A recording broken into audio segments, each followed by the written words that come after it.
नमस्कार दोस्तों, welcome back to smart V AI YouTube channel, जहां हम लेकर आते हैं क्रिप्टो करेंसी की दुनिया की सबसे ताज़ा खबरें। तो चलिए बिना किसी का टाइम वेस्ट किए चलते हैं अपनी पहली न्यूज़ पे। बिटकॉइन की प्राइस हाल ही में $29,500 तक गिर गई है, पर इस गिरावट के बावजूद ऑन चेन डेटा बता रही है कि इन्वेस्टर में बढ़ती हुई इंटरेस्ट है। इस आर्टिकल में ऑन चेन मैट्रिक्स की इंपॉर्टेंस पर जोर दिया गया है, जो बिटकॉइन नेटवर्क के पार्टिसिपेंट की एक्टिविटीज़ और सेंटिमेंट के बारे में इंसाइट प्रोवाइड करती है। अलग अलग इंडिकेटर्स जैसे एक्टिव एड्रेसेस की क्वांटिटी, एक्सचेंज आउटफ्लो और एक्यूमुलेशन पैटर्न्स इशारा करते हैं कि इन्वेस्टर अभी के प्राइस लेवल पे बिटकॉइन को ज़्यादा एक्यूमुलेट कर रहे हैं। ये डेटा एक पोटेंशियल बुलिश सेंटिमेंट और लॉन्ग टर्म पॉजिटिव आउटलुक के लिए इशारा है। बिटकॉइन के लिए छोटे शेयर प्राइस फ्लक्चुएशन के बावजूद क्रिप्टो करेंसी स्पेस में मार्केट ट्रेंड्स और इन्वेस्टर्स का बिहेवियर समझने के लिए प्राइस के मूवमेंट के साथ साथ ऑन चेन डेटा को ध्यान में रखना बहुत इंपॉर्टेंट है। तो चलिए बढ़ते हैं अपनी अगली न्यूज़ की तरफ। बिटकॉइन माइनिंग अब ज़्यादा इन्वायरमेंटल रिसोर्सेज बन रही है। इस आर्टिकल में बताया गया है कि बिटकॉइन माइनिंग इंडस्ट्री ने अपनी कार्बन फुटप्रिंट कम करने और इन्वायरमेंट पर असर कम करने के लिए कुछ कदम उठाए हैं।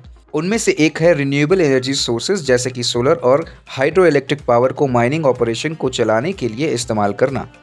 यह नए साधन एनर्जी कंजप्शन को कम करने में मदद करती है, जिससे कि माइनिंग प्रोसेस इन्वायरमेंट के लिए फ्रेंडली हो जाए। जब माइनिंग इंडस्ट्री इन्वायरमेंट के हित में और आगे बढ़ेगी, तब बिटकॉइन माइनिंग को पहले की तरह एनर्जी कंजप्शन और क्लाइमेट चेंज पर उठते सवालों से छुटकारा मिलेगा। तो चलिए बढ़ते हैं अपनी अगली न्यूज़ की तरफ। भाई, एसईसी और रिपल के बीच एक लीगल तकरार चल रही थी, लेकिन एक बड़ा खुलासा हुआ है। एक फेडरल जज ने रिपल को सपोर्ट किया है, जिससे क्रिप्टो करेंसी को बड़ी कामयाबी मिली है। जज ने फैसला दिया है कि एक्सआरपी को सिक्योरिटी नहीं माना जाएगा, जिससे एसईसी के एलिगेंस खारिज हो गए हैं। इस फैसले का बहुत बड़ा असर पड़ सकता है क्रिप्टो मार्केट में, क्योंकि क्रिप्टो करेंसी के रेगुलरिटी स्टेटस में क्लैरिटी मिली है और फ्यूचर में अन्य डिजिटल एसेट के लीगल केसेस को इम्पैक्ट कर सकता है। इस केस का रिजल्ट क्रिप्टो कम्युनिटी के लिए अच्छा है, क्योंकि यह एक प्रेसिडेंट सेट करता है और आने वाले समय में रेगुलेशन को बेहतर बना सकता है। तो चलिए बढ़ते हैं अपनी अगली न्यूज़ की तरफ।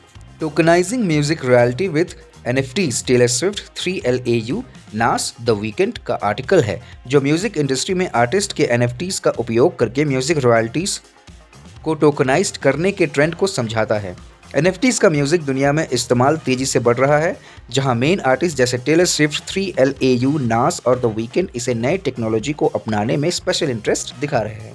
NFTs अनोखे डिजिटल एसेट है जो ब्लॉकचेन टेक्नोलॉजी पर आधारित होते हैं, जिससे डिजिटल दुनिया में ओनरशिप तक और माउंट ऑथेंटिसिटी इंस्टॉल करने के लिए उपयोगी होते हैं। म्यूजिक इंडस्ट्री का कॉन्टेक्स्ट में आर्टिस्ट NFTs का उपयोग करके अपने गानों या एल्बम की लिमिटेड क्वांटिटी में बनाते हैं, जिसे उन्हें अपने फैंस को सीधे बेचने और स्पेशल कंटेंट को ऐड करने की अनुमति यानी कि परमिशन मिलती है। म्यूजिक रॉयल्टीज़ के लिए NFTs का उपयोग करने के लिए मेन फ़ायदा यह है कि आर्टिस्ट के लिए नए रोजगार की संभावना है। अपने रॉयल्टीज़ को टोकनाइज्ड करके आर्टिस्ट अपने NFTs खरीदने वाले फैंस से सीधे पेमेंट रिसीव कर सकते हैं, बिना केवल ट्रेडिशनल म्यूजिक डिस्ट्रीब्यूशन प्लेटफॉर्म पर निर्भर हुए। इसके अलावा NFTs रॉयल्टीज़ डिस्ट्रीब्यूशन में अधिक रेसिप्रोसिटी और इम्प्रेसिवनेस प्रोवाइड करते हैं, क्योंकि हर टोकन की ओनरशिप यूसुफ्रुक्ट ब्लॉकचेन पर आसानी से ट्रैक किया जा सकता है। यह आर्टिस्ट को उनके इंटेलेक्चुअल प्रॉपर्टी पर मोर कंट्रोल और दिखने में मदद करता है और फेयर पेमेंट सिक्योर करता है। अंत में आर्टिकल दिखाता है कि NFT कैसे म्यूजिक इंडस्ट्री को रेवोल्यूराइज की तरफ लेके जा रहा है, जिससे आर्टिस्ट को रोजगार की नई संभावना और फैन इंटरेक्शन के लिए नए मॉर्गन को एक्सप्लोर करने की ताकत मिलती है। NFTs जैसे ब्लॉकचेन पर आधारित टेक्नोलॉजी के उपयोग से आर्टिस्ट, फैंस और म्यूजिक बिजनेस के बीच में डायनामिक्स पूरी तरह बदलने की संभावना है। तो चलिए बढ़ते हैं अपनी अगली न्यूज़ की तरफ। नास्डैक ने अपनी क्रिप्टो करेंसी कस्टडी सर्विस की लॉन्च रोक दी है। इस सर्विस का एम था डिजिटल एसेट को सिक्योर स्टोरेज देना, लेकिन इसकी लॉन्च पोस्टपोन कर दी गई है, क्योंकि क्रिप्टो करेंसी इंडस्ट्री में रेगुलेशन के बारे में अनसर्टेनिटी है।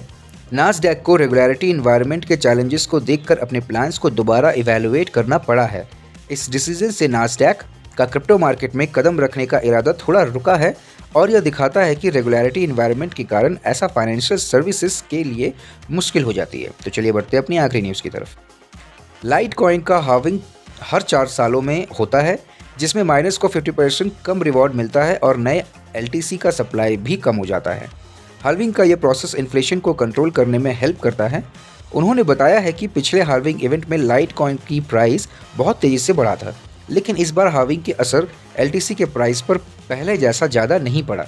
कुछ एक्सपर्ट का कहना है कि इसका रीज़न मार्केट के डायनामिक्स और क्रिप्टो करेंसी के ऊपर सेंटिमेंट हो सकता है, लेकिन LTC के प्राइस के लॉन्ग टर्म पर्सपेक्टिव को लेकर एनालिस्ट ऑप्टिमिस्टिक है।